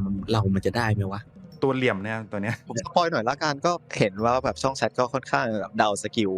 ของสมิงดำมาพอสมควรแล้วแล้วแบบคนที่มาเป็นปาร์ตี้จะแบบสู้ได้ไหมครับอันเนี้ยเป็นของที่ผมกับพี่แซคคิดกันมาแล้ว มันมีวิธีแก้ครับสำหรับสกิลสมิงดำสมิงดำสามารถแก้ทางสำหรับปาร์ตี้ที่มาเป็นตี้ได้ระดับหนึ่งครับแต่ยังไงไปล้อเล่นได้เลยครับ น่าสนใจมากๆกับน้องเสือสมิงของเรา ครับ ไปคำถามต่อไปเลยละกัน เลยครับ ไอตัวฝุ่น PM 2.5 หน้าล็อบบี้ที่ทำ FPS ตกนี่ มีโอกาสจะทำออปชันในการเปิดปิดฝุ่นหน้าล็อบบี้ไหมคะ โอเคเดี๋ยวพี่ต้องอธิบายก่อนว่าเรื่อง SPS ตกเนี่ยถามว่าเกี่ยวกับฝุ่นอันนี้ไหมตัวฝุ่นเนี่ยกินสเปคที่เบามากต่ำมากไม่ได้เกี่ยวกับฝุ่นสิ่งที่เกี่ยวข้องจริงๆในหน้าล็อบบี้เนี่ยจะเป็นเกี่ยวกับเรื่องของโมเดลฉากต่างๆจริงๆแล้วนะตัวโมเดลฉากใช้โมเดลที่ละเอียดเยอะไปหน่อยนึงก็เลยมีการลดตัวฉากอะไรลงไปแล้วตอนนี้ก็คือโหลดเร็วมากขึ้นแล้วสำหรับฉากนี้รวมไปถึงฉากพวกที่เป็นหน้าร้านขายของอะไรต่างๆเราได้ทำการ optimize อะไรหมดแล้วช่วงพวกเมนูช่วงแรกๆนะคาดว่าน่าจะลื่นขึ้นเลยเพราะพี่ลดโพลีกอนไปประมาณแบบอย่างเช่นมีโพลีกอนอยู่10 ล้านลดลงเหลือแค่หลักแสนเลย จาก ใช่ 10 ล้าน ก็ เหลือ คือ หลักแสนครับ ใช่อะไรอย่างนั้นเลย ซึ่งตัวฝุ่นเนี่ยเอาจริงๆความรู้สึกของฝุ่นเนี่ยน่าจะเป็นความรู้สึกแบบโอ๊ยอึดอัดคัดจมูกลดฝุ่นที่เป็นอยู่ในช่วงโฟกราวของคาแรคเตอร์ออกไปไม่ได้เรียกว่าลดเอาออกไปเลยเหลืออยู่แค่ในแบ็คกราวด์จะได้เห็นคาแรคเตอร์ชัดๆก็น่าจะช่วยได้ในความรู้สึกตรงนี้นะครับแต่ถ้ามันไม่มีฝุ่นเลยมันแห้งจริงนะก็ขอใส่ไว้นิดนึงนะครับแต่ไม่มีผลกับ SPS อย่างแน่นอนครับ คำถามข้อต่อไปครับ ถามว่าทีมงานใช้เวลาในการแก้ไขฟีดแบ็กที่ผู้เล่นส่งมาเนี่ยใช้เวลาประมาณกี่วันครับ ขึ้นอยู่กับว่าหัวข้อที่จะแก้ครับเป็นอะไร แล้วก็เราไม่อยากปล่อยโปรดักที่แบบว่ายังไม่ได้เทสหรือว่าแบบมันยังไม่เสร็จสมบูรณ์ให้กับผู้เล่นนะฮะมันก็จะมีกระบวนการของมันรวบรวมฟีดแบ็กก่อนแล้วก็นำเสนอพี่แซคครับว่าแบบพี่แซคครับเราจะปรับอะไรกันบ้างถ้าเกิดพี่แซคบอกทำเลยโอเคครับก็ลุยครับทีมเดียวก็แก่ถ้าเกิดมันไม่ใหญ่มากก็ประมาณ 2-3 วันก็น่าจะให้ผู้เล่นได้ลองเล่นในแพทช์ต่อไปได้ครับจริงๆทุกปัญหาของเกมเราเราอยากแก้เร็วๆหมดแหละไม่มีใครอยากปล่อยให้เกมตัวเองมันมีบั๊กมันมีปัญหามี ใช่แล้วฮะ อยู่ 2-3 เหตุผลที่มันแก้ไม่ได้ในทันทีแล้วอันดับแรกๆเลย เราก็ไม่รู้ว่ามันต้องแก้ยังไงต้องไปแก้ตรงไหนโค้ดตรงไหนมันพลาดไปหรือว่ามันมีอะไรตรงไหนที่วางแผนไว้พลาดหรืออะไรเงี้ยมันก็หาไม่เจออะไรเงี้ยการที่เราอาจจะแบบใช้คอมมูนิตี้ช่วยเราด้วยก็เพราะว่าที่เราต้องการหลักฐานเพราะว่าเราจะได้เห็นภาพนั้นชัดๆแล้วมันจะได้รู้เขาทำสิ่งนี้อยู่แล้วมันเกิดตอนทำสิ่งนี้ ใช่ครับ พวกนี้มันเลยสำคัญมากนะครับก็ตรงนี้ถ้าเกิดเราได้หลักฐาน เราก็จะแก้เร็วเกมเราก็อย่างที่รู้กันต้องใช้คนขั้นต่ำในการเล่น 4v1 เนี่ย5 คนใช้ 4v4 8 คน ครับเยอะมาก ด้วยการเทสในแต่ละรอบเนี่ยอาจจะมีเวลาวัน2 วันหรือมันจะเทสได้สักกี่รอบกันใน1 วันแต่เขาเล่นกันทั้งวันทั้งคืนนะเทสเตอร์แล้วกว่าจะเก็บฟีดแบ็กมาให้เล่นจนรู้ว่ามันจุดไหนตรงไหนอะไรอย่างเงี้ยก็ใช้เวลาแล้วจากนั้นเนี่ยเราก็จะต้องมาเรียงลำดับความสำคัญกันอีกว่าผู้เล่นเจอบ่อยโคตรเลยว่าแล้วกวนใจโคตรต้องรีบนี่ก็เรียกเป็น priority ละเฮ้ยบั๊กนี้นานๆพบทีนะแต่ แต่มันมีอยู่จริงๆนะมันบางคนจะพบเท่านั้นบางคนไม่พบอันนี้เราก็ต้องเป็น priority รองลงมาอะไรก็ตามเนี่ยเราต้องเรียง priority หมดเลยเพราะว่าทีมงานเรามีจำนวนจำกัดถ้าเกิดเราทำทุกอย่างพร้อมกันได้เราทำไปแล้วแต่บางอย่างก็แก้ยากบางอย่างก็แก้ง่ายบางอย่างก็หาไม่เจอว่ามันต้องแก้ตรงไหนทุกคนอยากทำให้เกมมันดีอยู่แล้วแล้วก็อยากแก้ให้เร็วที่สุดเท่าที่จะทำได้เราใจร้อนมากกว่าผู้เล่นอย่างแน่นอนเรารู้อยู่แล้วว่าปัญหาหนึ่งปัญหาถ้าเมื่อมันเกิดกับคนหลายๆคนมันส่งผลให้คนอาจจะแบบเบื่อหน่ายเซ็งและอาจจะออกจากเกมไปได้อะไรเงี้ยเรารู้อยู่แล้วแล้วเราก็ไม่อยากให้คนออกจากเกมอยู่แล้วนะครับดังนั้นทุกปัญหาสำคัญกับเราหมดแหละไม่ว่าจะปัญหาเล็กปัญหาใหญ่เปิดมาจอดำหรืออะไรพวกนี้เพียงแต่ว่าเราทำได้ไม่เร็วทันใจทุกคนอันนี้ก็ต้องขอโทษด้วยเพราะว่าด้วยกำลังทีมที่มันมีอยู่นะครับกำลังคนที่มันจำกัดดังนั้นมันจะมีคำถามกลับมาว่าพี่ก็เพิ่มคนสิคะโอ้ถ้าคนมันหาได้ง่ายๆก็ดีสิหาได้ง่ายๆไม่พอมีตังค์ไปจ่ายเขาไหมอ่ะ ก็อีกเรื่องหนึ่งการเพิ่มคนก็คือเพิ่มงบประมาณมันไม่ใช่ว่าเราอยากจะได้อะไรมันก็ได้ดับใจเสมอไปอะไรเงี้ยดังนั้นเนี่ยทีมงานก็ต้องใช้ความอดทนอดกลั้นไม่ได้อดทนอดกลั้นกับคอมมูนิตี้นะอดทนอดกลั้นกับตัวเองนี่แหละครับเข้าใจครับเวลาใครทำอะไรพลาดไปออกหลุดออกไปในเกมอะทุกคนเฟลหมดแหละหมายว่าตัวคนที่ทำdeveloper ทุกคนไม่แฮปปี้อยู่แล้วที่โอ้ยเราหลุดตรงนี้ออกไปได้ยังไงว่าเราพลาดตรงนี้ไปได้ยังไงทุกคนเฟลหมดนะฮะทุกคนอยากแก้ไขงานของตัวเองอยู่แล้วนะครับก็ยังไงก็ต้องเข้าใจทีมเดฟนิดนึงนะครับพี่เนี่ยคือคนที่เดือดดาลที่สุดในกลุ่มคนที่เล่นเกมนี้แหละเพราะว่าพี่คือเจ้าของมันอีกหน่อยกรมแรงงานน่าจะเข้ามาหาพี่เพราะพี่ใช้เดฟพี่โหดมาก พี่ก็เสียวนะเฮ้ยวันดีคืนดีโอ้โหตีหนึ่งเที่ยงคืนพี่ยังลากเขามาแก้งานอยู่เลยเพราะพี่เข้าใจคนเล่นไงแต่ว่าพี่ก็เข้าใจเดฟนะบางทีเดฟบางคนนี่แทบจะทะเลาะกับเมียกับลูกอยู่แล้วไม่มีเวลาให้ลูกให้เมียอะไรเงี้ยมีนะฮะตอนนี้ก็แบบโอ้พี่ก็ต้องเคลียร์ปัญหาชีวิตเขาอีกขอความเข้าใจทีมงานนิดนึงนะแต่ว่าแน่นอนทุกปัญหาเราร้อนใจหมดแล้วก็ถ้าเกิด CS เราตอบช้าหรืออะไรไงไปพี่ก็ต้องขอโทษด้วยเพราะ CS พี่ก็มีน้อยเหมือนกันบางทีก็อาจจะตอบปัญหาได้ไม่ทันใจอะไรเงี้ยครับหลายๆครั้งจะเห็นว่าพี่เองก็เข้าไปตอบเองบ้างจริงการตอบเองของพี่มันก็โอเคสำหรับผู้เล่นแต่ว่ามันอาจจะไม่โอเคในมุมของระบบเท่าไหร่เพราะว่ามันก็จะทำให้ CS ทำงานลำบากขึ้นเหมือนกันนะครับต้องเข้าใจแต่ว่าตอบได้พี่ตอบทั้งหมดเลยนะครับแล้วก็ถ้ามีหลายๆคนทักพี่เข้ามาหลังบ้านอย่างเงี้ยมันเยอะมากนะต้องบอกกันพี่ต้องขอโทษด้วยทุกคนที่อาจจะมีการทักไม่ก็แอบเป็นเพื่อนหรืออะไรเต็มหมดเลยพี่ไล่ตอบทุกคนไม่ไหวว่ะไล่ตอบทุกคนไม่ไหวจริงก็พยายามตอบเท่าที่ตอบได้นะครับยังไงก็ต้องขอโทษด้วยนะครับแต่ช่องทางที่ทักเข้ามาในหลังบ้านเราหรือเพจเราหรืออะไรก็แล้วแต่เนี่ยCS ทำหน้าที่ตอบอยู่แล้วถ้าเกิดพี่ว่างครับสิ่งที่พี่แซกอยากจะสื่อก็คือทีมงานทุกคนตั้งใจทำงานแล้วก็ตั้งใจดูแลเกมนี้มากๆครับไม่มีใครอยากปล่อยให้เกมตัวเองตายหรือว่าไม่มีใครอยากตกงานหรอกครับเอาจริง ทุกคนตั้งใจหมดแล้วครับฝากเป็นกำลังใจให้ด้วยนะครับครับต่อคำถามข้อถัดไปเลยครับถ้าเกิดว่า Home Sweet Home ออนไลน์เนี่ยมีปิดปรับปรุงประจำสัปดาห์แล้วตัวภาค Survive จะมีปิดปรับปรุงด้วยไหมคะอย่างที่รู้กันว่าตัวภาค Survive เนี่ยเราเปิดขึ้นมาเพื่อให้เล่นแก้คิดถึงบางคนอาจจะชอบกฎกติกาแบบเดิม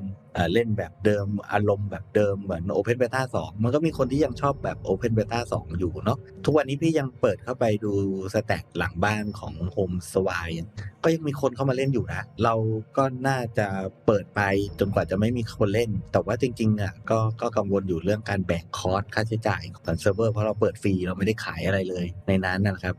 ไม่อยากจะขายด้วยครับเพราะเราเปิดเพื่อให้ทุกคนได้เล่นแก้คิดถึงกันจริงๆนะครับแต่ว่าซึ่งตอนนี้ทีมงานมาโฟกัสกับโฮมออนไลน์นะครับเพราะว่าโฮมออนไลน์คือเกมที่มันจะมีการอัปเดตมีคอนเทนต์แล้วมีปัญหามีอะไรต่างๆที่ยังต้องแก้ไขอยู่นะครับทุกคนมาโฟกัสตรงนี้ดังนั้นโฮมสวายเนี่ยอาจจะไม่ได้มีการอัปเดตอะไรนะครับไม่มีการอัปเดตอะไรหรือมีการแก้อะไรนะครับถ้าเกิดเรามีเวลาขอเอาเวลานั้นมาแก้ในส่วนของโฮมสวิตโฮมออนไลน์จะเป็นประโยชน์กับทุกคนมากกว่าซึ่งก็ไม่แน่ว่า Home Sweet Home Survive ถ้าเกิดมันไม่มีคนเล่นแล้วจริงๆอะไรเงี้ยพี่ก็อาจจะต้องขออนุญาตอาจจะปิดมันก็ได้นะในสักวันหนึ่งถ้าไม่มีคนเล่นแต่ถ้าเกิดยังมีคนเล่นอยู่ก็จะเปิดให้เล่นนะครับผมนะเพราะว่าค่าใช้จ่ายทางด้านเซิร์ฟเวอร์ของเกมเนี่ย มันก็ไม่ใช่น้อยนะครับ คำถามข้อถัดไปครับ จะมีการปรับบาลานซ์ภายในเกมอีกเมื่อไหร่ครับ แล้วคิดว่าจะปรับเนี่ยถ้าจะปรับเนี่ยจะปรับตัวละครไหนครับ การปรับบาลานซ์นะส่วนใหญ่ของเราอะฮะก็จะดูหลังบ้านที่ผู้เล่นนะครับเล่นมาว่าแบบตัวละครตัวไหนถูกหยิบมาเล่นมากที่สุด แล้วก็ตัวละครตัวไหนถูกไม่หยิบมาเลย เราจะหยิบตัวละครพวกนั้นมาปรับบาลานซ์ครับแล้วก็มันเลยอาจจะช้านิดนึงฮะแต่มีปรับแน่นอนครับ เกมอื่นเขาอาจจะ3 เดือนครั้งในการปรับบาลานซ์หรืออะไรก็แล้วแต่ก็แล้วแต่อีกแหละว่ามีคาแรคเตอร์ไหนจำเป็นต้องปรับไหมอะไรยังไงตรงไหนยังมีข้อบกพร่องอยู่ไหมอะไรเงี้ยในเกมอื่นเขาอาจจะ3 เดือนครั้ง4 เดือนครั้งปีละครั้งอะไรก็ว่ากันไปนะครับสำหรับเกมเราก็เดี๋ยวดูตามความจำเป็นของแต่ละช่วงคือเราก็อยากให้เกมเราดีทุกช่วงขณะเนาะไม่อยากให้ผู้เล่นอดทนนานอะไรเงี้ยถ้าตัวไหนมันไม่ดีแต่ว่ามันมีงานหลายอย่างที่ต้องทำนะครับแล้วก็เดี๋ยวเราดูนะครับพี่ก็มีแผนปรับบาลานซ์อยู่เร็วๆนี้นะครับถ้ามันมีข้อมูลเพียงพอแล้วก็จะสามารถปรับบาลานซ์ได้นะครับครับ โอเคครับ มาต่อที่คำถามข้อถัดมาครับ ทางทีมงานจะมีการจัดการกับผู้เล่นที่ใช้โปรยังไงบ้างครับ จะมีแอนตี้ชีทในเกมไหมครับ ต้องบอกก่อนว่า Anti Cheat เป็นซอฟต์แวร์ Easy Anti Cheat ที่ทุกคนแนะนำมาเรารู้จัก ครับผม เราก็อยากจะใส่มันเข้าไป Easy Anti Cheat มันเป็นซอฟต์แวร์แก้ไขเรื่องนี้แบบ Universal มากๆ หมายถึงว่าเอาไปปักกับเกมอะไรก็ตามก็ใส่ได้แต่ว่าสุดท้ายแต่ละเกมก็ยังต้องเขียนสะพานเชื่อมกับมันอยู่ดีเพราะแต่ละเกมก็จะมีระบบมีเมคานิกมีอะไรหลายๆอย่างที่ไม่เหมือนกันมันไม่ใช่ว่าเฮ้ยใส่ปลั๊กอินตัวนี้เข้าไปปุ๊บแล้วจะแก้ปัญหานี้ได้มันไม่ใช่นะยังต้องมานั่งทำงานต่ออยู่ดีนะซึ่งจริงๆแล้วด้วยซอฟต์แวร์แบบนั้นเนี่ยตัวมันใหญ่แล้วมันหนักมากเพราะมันพยายามจะทำตัวเองให้เป็น universal อยู่กับใครก็ได้ดังนั้นมันจะมีฟีเจอร์ที่เกินความจำเป็นที่เกมเราต้องการอยู่ด้วยเมื่อมีฟีเจอร์เหล่านี้อยู่มันก็จะทำให้ตัวเกมไม่ได้ใช้มันจะเกิดสิ่งที่ทำให้เกิดเกมหน่วงขึ้นมาได้ด้วยเช็คเคสเทสนู่นนี่นั่นเต็มไปหมดเลยหลังบ้านมันก็จะเกิดความหน่วงดังนั้นทีมงานจึงไม่ได้เลือกที่จะใช้ Easy Anti Cheat นี้เข้ามาในเกมรู้อยู่แล้วว่าเอามันเข้ามาเราก็ต้องเขียนบางสิ่งบางอย่างของเกมเราเข้าไปเพื่อให้มันตรวจจับอยู่ดีสุดท้ายตอนนี้เราก็มีระบบ Anti Cheat ของเราอยู่เหมือนกันจับได้แน่นอนทีมงานรู้แน่นอนเตือนไว้ก่อนนะใครใช้โปรโหดด้วยนะต้องบอกกันเราจับโหดนะหลังจากนี้นะครับตัวของเราเนี่ยก็จะมีการเขียนโปรแกรมขึ้นมาในการจัดการกับคนนิสัยไม่ดีทั้งหลายนะครับผม ค่ะ แล้วก็การแบนของเราตอนนี้พี่ยังใจดีแต่ว่าตอนนี้จะไม่ใจดีละโหดแล้วนะ แบนโหดมากครับ บอกว่าโหดเลยนะคุณจะไม่สามารถสมัคร ID เข้ามาเล่นเกมเราได้อีกนะครับคนที่อยู่บ้านเดียวกับคุณจะเล่นไม่ได้ด้วยนะครับมันอาจจะเจอบ้างไอ้คนที่ใช้โปรแต่พอมันใช้ปุ๊บทันทีมันหายไปจากเกมเราเลยคนอาจจะเจอมันตอนนั้นแต่จบเกมนั้นมันหายไปเลยตลอดกาลก็ได้นะครับและคุณก็จะไม่ได้กลับมาในเกมเราอีกนะครับมีทางเดียวคุณต้องไปเปลี่ยนการ์ดจอแต่ไม่พอก็ได้คุณต้องย้ายบ้านเลย อ่า โอ้ ระหว่างเงินซื้อโปรกับซื้อการ์ดจอ ซื้อการ์ดจอหรือจะย้ายบ้านก็เลือกเอาที่ไม่ได้ตรวจจับจากที่ใดที่หนึ่งอย่างเดียวด้วยเวลารู้ว่าใครมาจากไหนพี่รู้ด้วยนะบ้านอยู่ที่ไหนนะถ้ามันมีปัญหาหนักมากๆอะไรเงี้ยพี่ตามถึงบ้านได้เลยนะต้องบอกก่อน เตือนแล้วนะพี่แจ็คเตือนแล้วนะครับ เตือนแล้วนะไม่ใจ โอเค ดีแล้วนะ การปลดแบนอะไรพวกเนี้ยคือไม่มีนะครับไม่มีถ้าคิดว่ามั่นใจว่าตัวเองบริสุทธิ์นู่นนี่นั่นก็ส่งหลักฐานมา แต่เรามีหลักฐานเหมือนกันนะครับเพราะว่าระบบหลังบ้านเราเข้มเลยนะหลังจากเนี้ย โอเคครับเจนต่อนะครับ เรามาคลายเครียดกันนิดนึง แอบมีพายกระซิบมาบอกค่ะว่า ตอนนี้เกม Home Sweet Home Online ใช้จอยสติ๊กเล่นได้จริงหรือเปล่าคะ หนังกระติกก็เล่นได้นะครับ หนังกระติกหนังกระติกเล่นมันได้นี่มุกหรือเปล่าครับ เล่นได้แล้วเราจริงๆก็มีการคุยกันเดี๋ยวนี้มันก็จะมีล่าสุดเดี๋ยวพี่ก็จะถอยอุปกรณ์เกมตัวหนึ่งมานะแฮนด์เฮลพี่จะได้เล่นผมซื้อโฮมได้ทุกที่แล้วพี่ก็เลยด้วยความที่แบบว่าโคตรเป็นส่วนตัวเลยทีมงานใส่ระบบนี้เข้าไปให้ด้วยกูจะเล่นบนเครื่องนี้ ว้าว นี่คือทำตามพี่แซค เป็นอันที่ส่งส์ให้ทุกคนสามารถใช้จอยสติ๊กเล่นมันได้แล้วนะครับ ต่อครับช่วงนี้เกมหาห้องค่อนข้างนานครับแล้วก็ห้องบางทีก็เกิดบั๊กด้วยครับจะมีการแก้ไขปัญหาในส่วนนี้ยังไงบ้างครับ NPL ตอบก็ได้ครับ ที่ห้องมันหานานขึ้นนะครับ เพราะว่าเราใช้ระบบ MMR ที่จะดึงผู้เล่นที่อยู่ในแบบกลุ่มเดียวกันนะฮะมาเจอกันสูตรที่เราใช้กันบนเซิร์ฟเวอร์ครับแล้วมอนิเตอร์กันหลังบ้านอย่างที่แซคบอกฮะตีหนึ่งตีสองเนี่ยก็คือทีมงานนั่งมอนิเตอร์แล้วแบบหาห้องงานก็คือปรับสูตรกันหน้าตรงนั้นเลยเพื่อให้แบบว่าผู้เล่นเนี่ยหาห้องได้เร็วขึ้นพยายามที่จะให้หาห้องให้เร็วที่สุดครับแล้วก็เจอกลุ่มผู้เล่นกลุ่มเดียวกัน สุดท้ายแล้วเนี่ย การแก้ปัญหานี้ได้ถาวรจริงๆแล้วทำให้แมทเมคกิ้งมันดีขึ้นด้วยเนี่ยจริงๆก็คือต้องช่วยกันให้เพื่อนกลับมาเล่นเกมนี้ หรือพาคนเข้ามาเล่นเกมนี้เยอะๆเพราะว่าปริมาณของคนในเซิร์ฟมันจะส่งผลต่อการระบบแมทเมคกิ้งรวมไปถึงระบบที่ทำให้เกิดการจัดแมทบาลานซ์ต่างๆในเกมด้วยนะครับซึ่งคนน้อยหาห้องก็จะนานแมทเมคกิ้งก็อาจจะทำได้ไม่ดีอะไรเงี้ยเพราะตัวเกมมันต้องมีการบายพาสอนุญาตให้เจอผู้เล่นต่างระดับกันเกิดขึ้นถ้าเกิดหาห้องนานเกินไปอะไรพวกเนี้ยยังไงก็ช่วยกันเนาะช่วยกันในการมาสนับสนุนเกมหรือว่ามาเข้ามาช่วยเล่นเกมนี้กันเยอะๆมันก็จะทำให้เราหาห้องเร็วขึ้นสะดวกขึ้นเราไม่ได้พูดถึงแค่เกมนี้นะชอบเกมไหนเคลียร์เกมไหนเมื่อเราไปเล่นเกมนั้นเยอะๆเกมนั้นก็จะมีโอกาสที่จะพัฒนาต่อยอดไปเรื่อยๆได้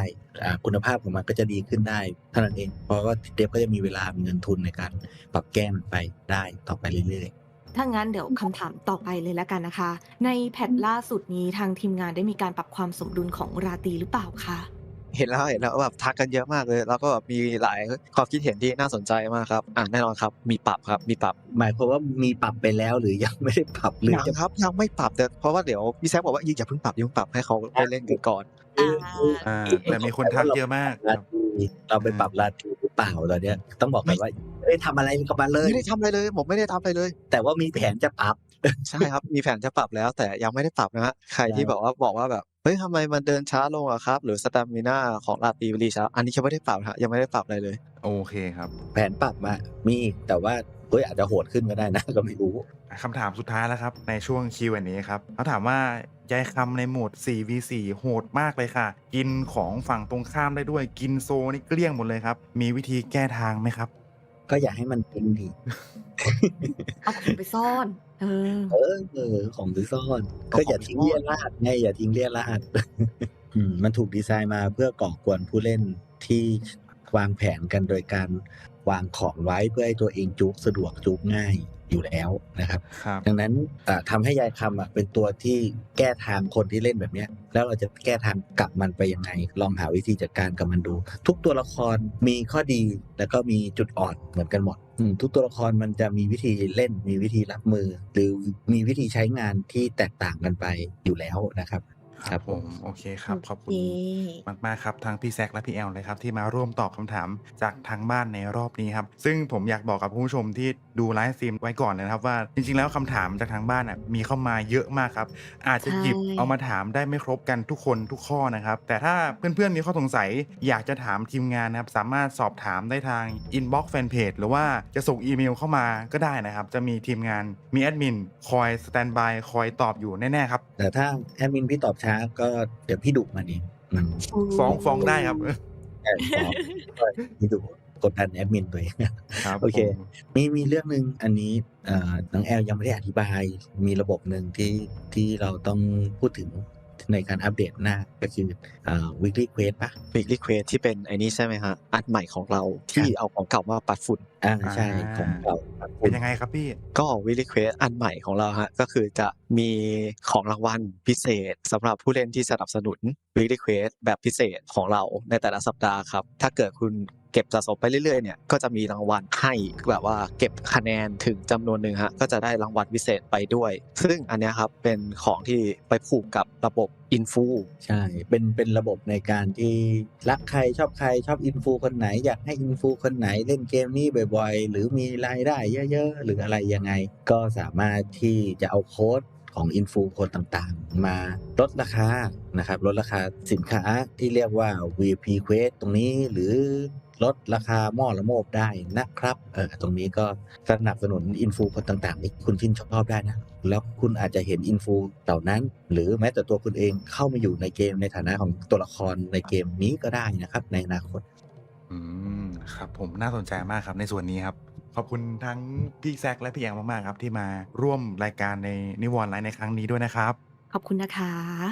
ขอบคุณครับครับผมและท้ายสุดของรายการละทางพี่แซคและพี่แอลมีอะไรอยากจะฝากถึงผู้เล่นผู้ชมในวันนี้สักเล็กน้อยไหมครับให้แอลก่อนครับผมก็ยังไงก็ฝากเกม Home Sweet Home Online แล้วก็เหล่าตัวละครของพี่แซคด้วยนะครับยังไงก็ถ้าเกิดเล่นแล้วรู้สึกชอบหรือไม่ชอบอะไรเงี้ยใช้คำว่าบ่นแล้วกันครับบ่นได้ เดี๋ยวทางทีมงานแล้วก็ผมรวมถึงพี่แซคด้วยครับนำมาปรับปรุงให้ดีขึ้นแต่เราอยากจะทำตัวละครออกมาให้ดีที่สุด ครับผมก็สำหรับพี่แล้วเนี่ยก็ใจเย็นๆกันนิดนึงนะครับ ทุกคนให้เวลาทีมงานนิดนึงนะครับสำหรับเฟสที่0ตอนนี้ที่เราปล่อยไปเนี่ยก็เราก็เก็บฟีดแบ็กขึ้นมา แล้วก็พยายามรีบแก้ไขรีบจัดการกับมันนะครับให้เร็วที่สุดอยู่แล้วนะครับเพื่อที่จะได้ปล่อยซีซั่นที่1ของเราออกไปอย่างแบบราบรื่นเนาะตอนนี้ก็เฟสที่0ไอตัวซีซั่นที่0นี่ก็ถือว่าได้อะไรกลับมาเยอะแยะมากมายแล้วก็ได้เห็นปัญหาของตัวเกมเราที่ยังมีอยู่สิ่งที่เราต้องทำงานสิ่งที่เราจะต้องเร่งแก้ไขอะไรยังไงก็ยังไงทางทีมงานรีบแล้วก็เร่งแล้วก็มีความปรารถนาจะทำให้เกมมันค่อนข้างสมูทและราบรื่นที่สุดเท่าที่จะทำได้อยู่แล้วเนาะแล้วก็เรามาลุยกันนะครับเรามาลุยกันเรามาเล่นกัน เรามาสนุกไปด้วยกันนะครับแล้วก็ให้กำลังใจเรานะครับในสำหรับเฟสที่1หรือซีซั่นที่1ที่กำลังจะมีขึ้นในเร็วๆนี้ด้วยนะครับผมโอเคนะครับแล้วก็อย่าลืมมาลงทะเบียนเป็นนักกีฬา e-sport ในเกมของเราด้วยนะครับโอเคก็ขอขอบคุณทีมงานทุกๆคนมากๆเลยนะคะรวมถึงผู้ชมที่รับชมรายการนี้ตั้งแต่ต้นจนจบด้วยสำหรับใครที่มาไม่ทันสามารถดูไลฟ์สตรีมนี้แบบย้อนหลังได้เช่นเคยค่ะครับผมก็ขอฝากเพื่อนๆนะครับเอาใจช่วยทีมงานในการพัฒนาเกมให้ดียิ่งขึ้นไปกันอีกนะครับผมรวมถึงฝากติดตามข่าวสารอัปเดตของเกมทางหน้าแฟนเพจรับรองว่าทีมงานเนี่ยมีคอนเทนต์อัปเดตใหม่อีกเพียบแน่นอนครับแล้วอย่าลืมนะครับติดตามพวกเราในทุกๆช่องทางนะครับไม่ว่าจะเป็น YouTube Twitter TikTok ตามให้หมดเลยครับผมเรามีการอัปเดตทุกช่องทางอย่างแน่นอนครับกดไลค์กดแชร์ Subscribe กันเยอะๆด้วยนะครับผมแล้วเจอกันใหม่ในนิวรณ์ไลฟ์ครั้งต่อไปสำหรับวันนี้ผมแมนนี่แบ็คและทีมงานพี่แซคพี่แอลน้องเจนตรงนี้ทุกคนตรงนี้ต้องขอลาคุณผู้ชมไปก่อนนะผมสวัสดีครับสวัสดีค่ะขอบคุณมากนะครับสวัสดีครับ สุริยคราดส่งเรื่องเราให้ได้ประสบพบผ่านวิญญาณที่อยู่มาแต่การก่อนทั้งสองเข้ามาเป็นดังปัญหาในสยามที่โชคชะตาไม่ยอมรับเมื่อความต้องการมันเกินกว่าพี่น้องจึงฆ่าสังหารที่ดารา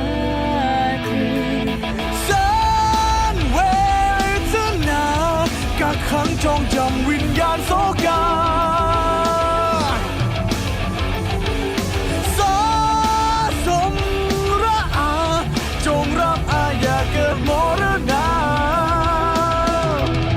เพียงซ่อนอดีตชีวิตทั้งหมดตอนเป็นมนุษย์เพียงฝังความผิดปกปิดทุกสิ่งสั่งสมเอาไว้ก่อกรรมทำเวรเอาไว้มา